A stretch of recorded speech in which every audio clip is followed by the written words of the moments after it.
Well, let's get Tannen out of the way. And then it'll be the slog of the prides.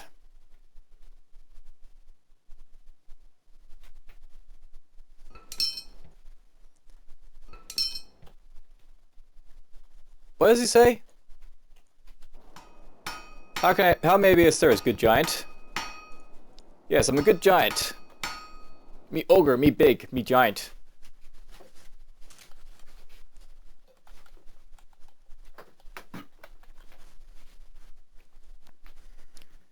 Alright, well, let's go off to the portal.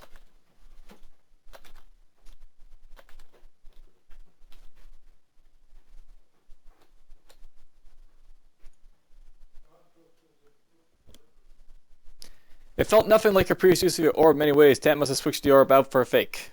And we're at Fearscape again. This will be the third time, but this one was intentional.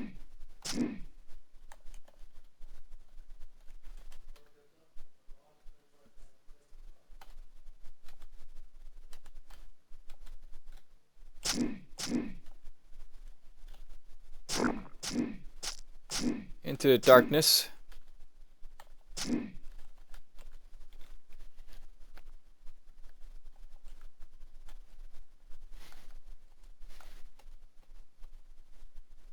Yep. Can I pull him over, I wonder? It didn't let me rush him out, but oh well. Can I do this to him?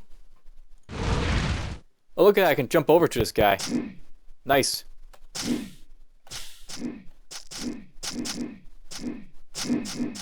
So my ability lets me jump out to other guys if I want to.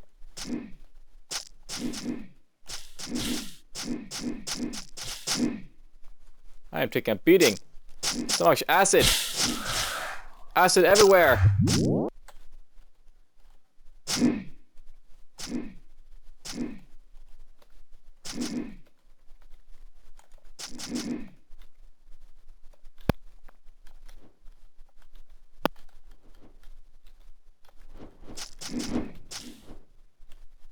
There's a Rex Titan.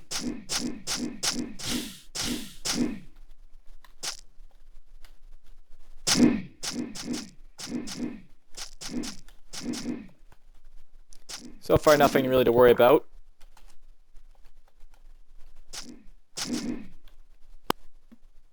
A Dreadmaster. That's a little bit to worry about.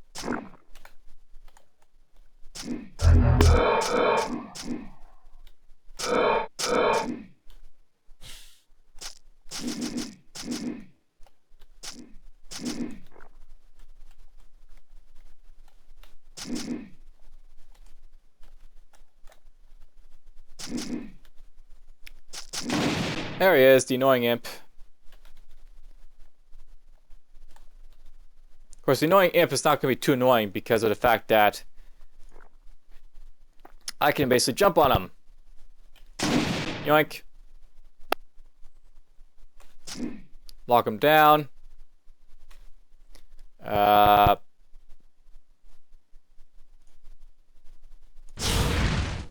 Do like this to him.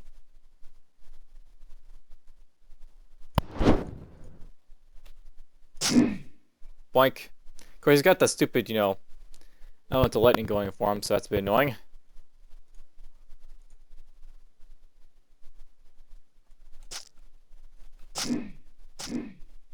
Teleport.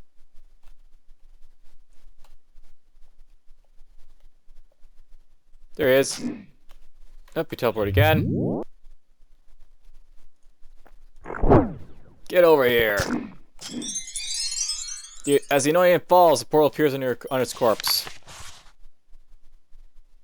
Stay. Pick this up a little bit more. We'll pick up, what next? So I guess we'll pick up a little bit more of this. The more you put into this, the less health you lose per turn when you use Colorway Spirit, so it's one of those skills that you want to level up a little bit before and if you use it.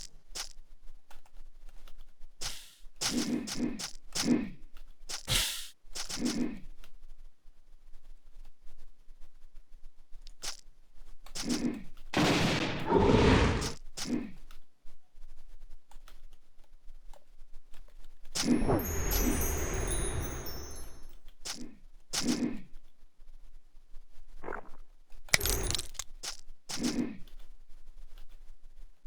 left to explore. We're done. I have to find a way out of here. Crap, where's the portal? Is it over here? Yep, there it is. Alright, so now it's time to learn about Tannen and his involvement with the demons. That's a nice pair of boots. Doesn't really compare to this one, I don't think, though. Of course, this gives you blindside.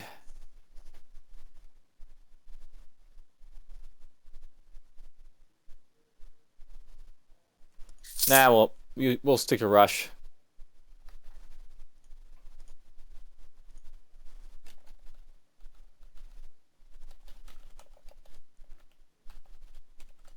Alright, Tannen.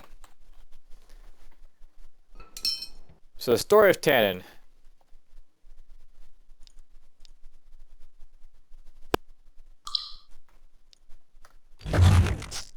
Yes, lore is now available.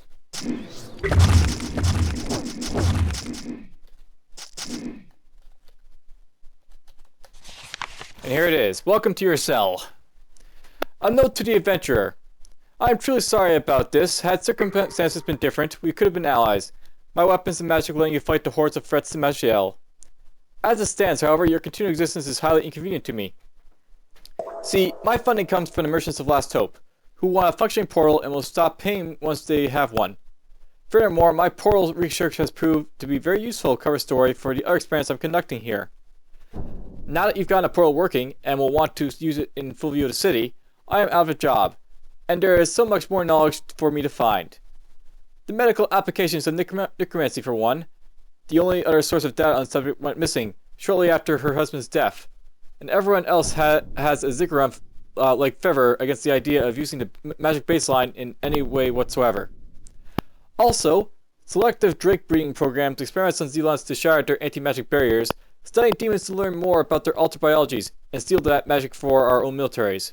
I could go on, but I'd rather not waste enchanted ink. The point is, using the portal without further injury would mean an end to my experiments.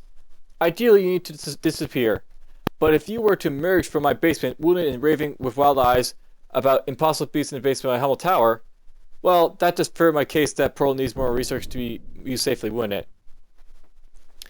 As you move on to the next paragraph, you notice that everything above has faded away, and the scroll is beginning to grow warm in your hands. Worry not, though you can still help the world by devoting yourself to my quest for knowledge. My sources have told me that you've grown exponentially more powerful since you first started making a name for yourself, and you continue to cause prodigious amounts of destruction. The modified portal I used on you had about 33% chance of draining some of your power you've accumulated. If you're feeling exhausted, simply lay down and wait for my imp servants to collect you for further testing. If you aren't, however, I've sealed the way up and placed the switches in each of the subject holding pens on the floor. You can fight your way through them, and I'll be watching to see how a creature of your power fares against the different types of foes.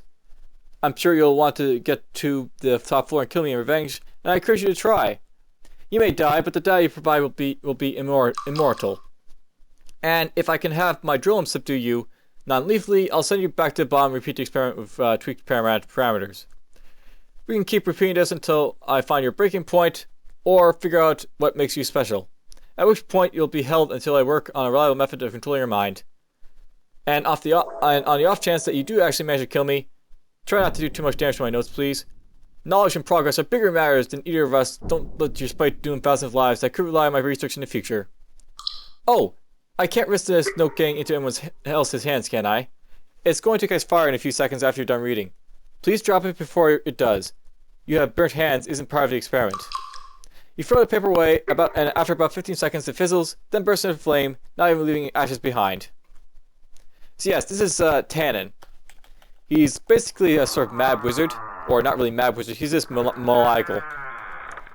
Maniacally evil. And he wants me to fight through his subject, so we'll have to do that. Alright, let's go in here. Demon it up, and... boink! And we'll go over to demons next.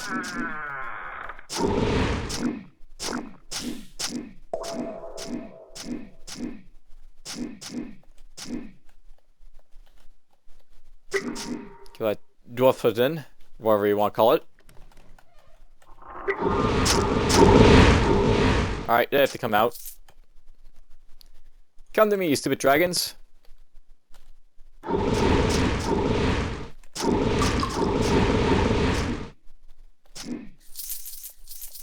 Alright, there we go. And apparently I can get to this door already. Alright. And I think I already got a better rune than that. Cooldown of 8. Alright, this is the worst one.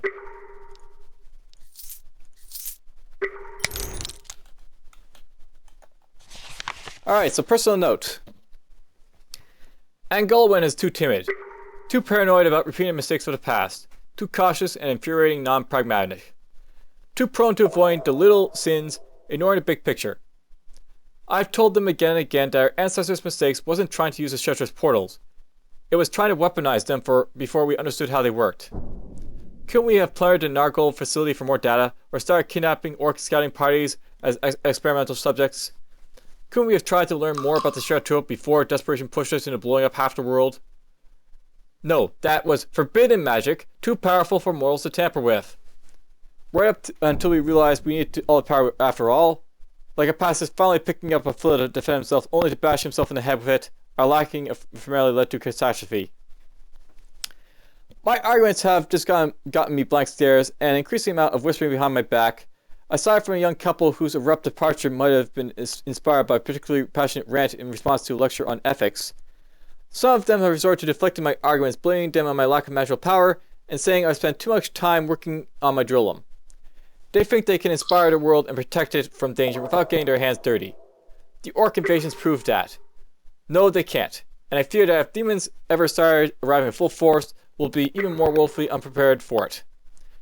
We even cower from the Ziggurat. No matter how many people die from disease our healers could cure if they could roam freely, and no matter how easily we could find a way around their defenses if we start capturing a few of their agents. Well, I won't have it. I've been selling potions and inscriptions on the side for a couple of years now, in spite of Anglin's regulations, and managed to amass enough money to set up a laboratory far away from Anglin. There I intend to do experiments my cowardly, squeamish peers won't. I'm sure they won't approve, but I'm beyond caring. There are certain things we need to know before it's too late, and if a few zealots or criminals die in the process, it won't matter when my data saves countless lives in the long run. Construction begins tomorrow. I've got 3 separate sets of contractors lined up to work on it, so none know the tower's full layout, and I've made arrangements with powerful merchants last hope, so I can conduct some of my experiments publicly. They want working portals for trade, and I've convinced them that I won't cause another spellblaze trying to make one. Providing a convenient cover story for the more controversial experiments. I can have my drill and carry in sensitive equipment so I don't have to answer any problematic questions. I will not escape one band of stuck-up fools just to have another constantly bone giants which I spend a fortune on. Alright. So yes, that's basically Tannen. He's basically gone rogue, is the story that he's got for himself.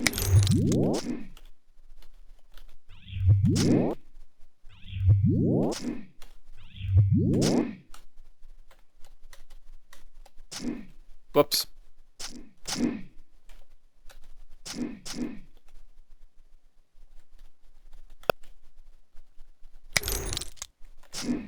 Grab you.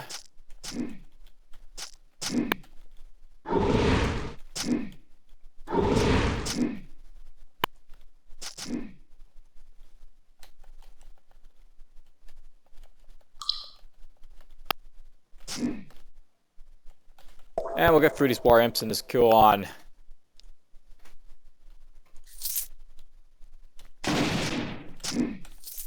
Few orcs in here, apparently. So yes, basically Tannen is like this, you know, really interesting, you know, character who's like, you know, an alchemist, a necromancer, a bit of a mage. And it's all in the name of research.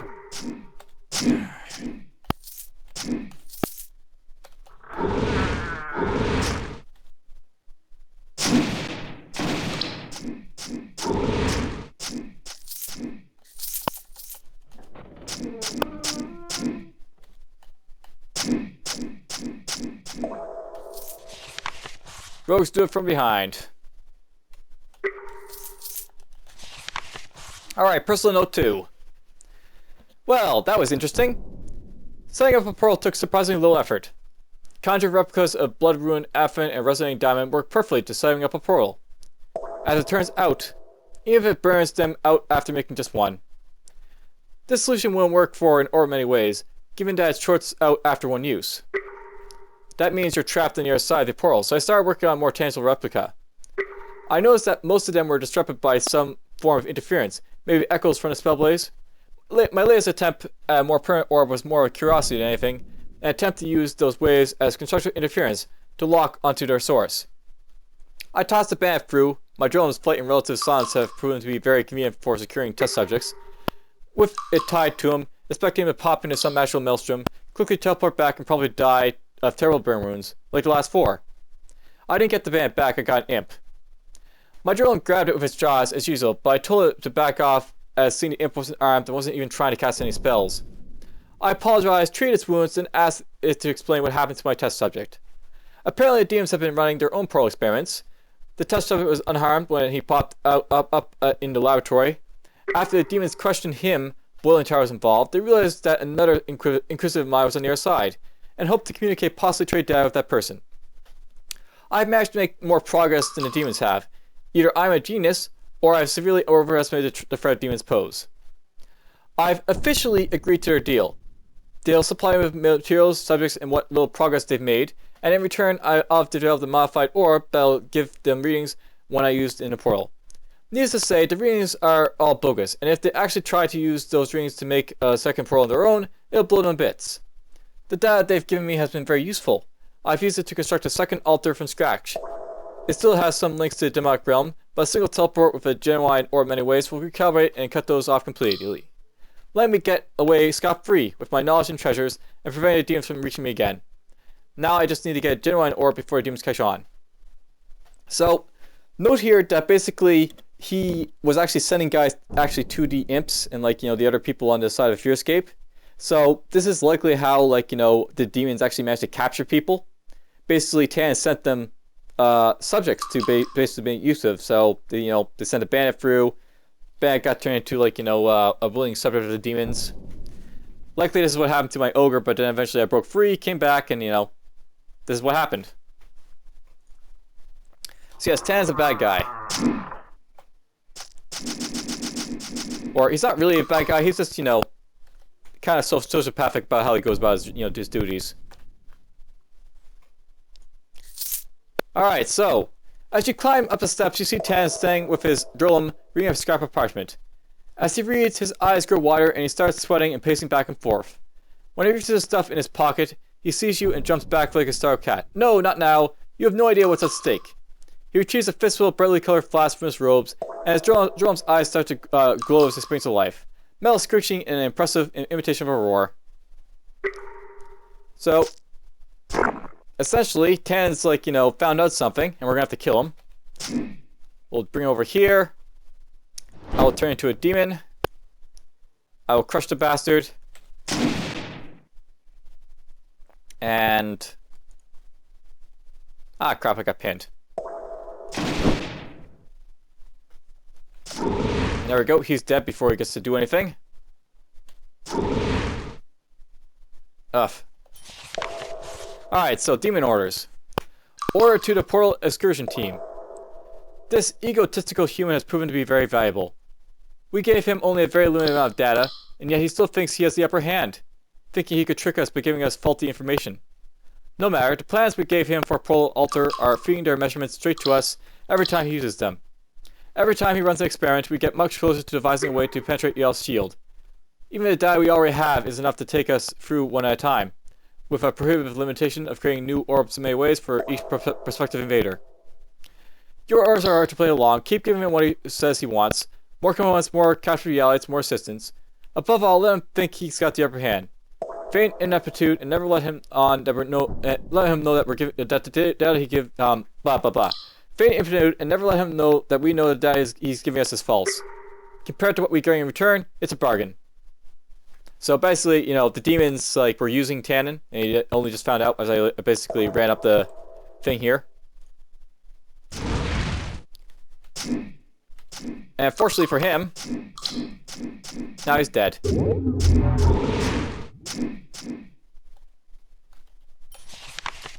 And we got genocide, apparently. So that's basically it for Tannen.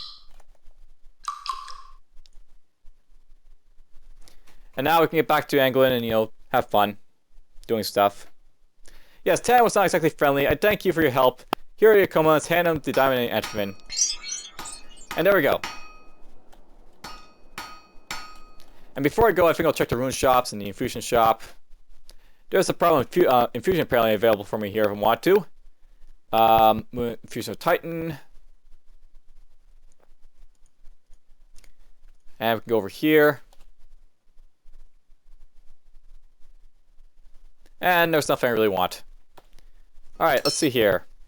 So I got genocide, that's a okay thing, but I don't really need it. And we're just gonna go.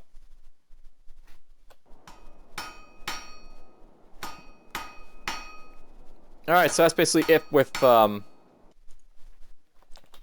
everything there. I've been, back to the, the Maj'Eyal continent, the main continent.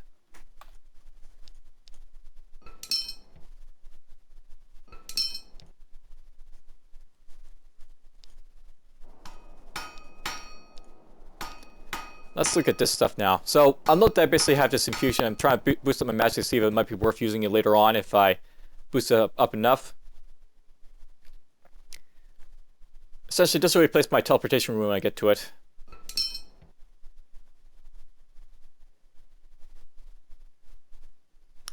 It's nice that I have this available. I wonder if I might start using it at some point.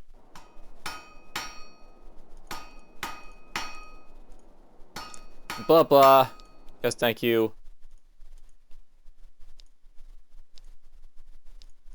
Nothing really to say in here, so we're done. Next time I come back, we'll be starting to do the dungeons with the orcs and such. I think I'll go down here and do these ones first.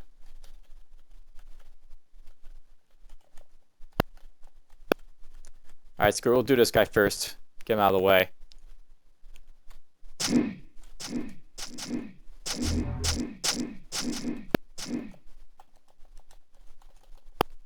They're gone.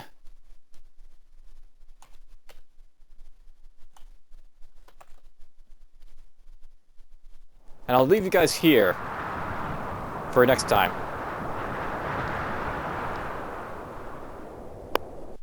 Hopefully it won't take too long doing the prides, but no guarantee that, I won't be like doing like 1 or 2 episodes for them. So for now, take care.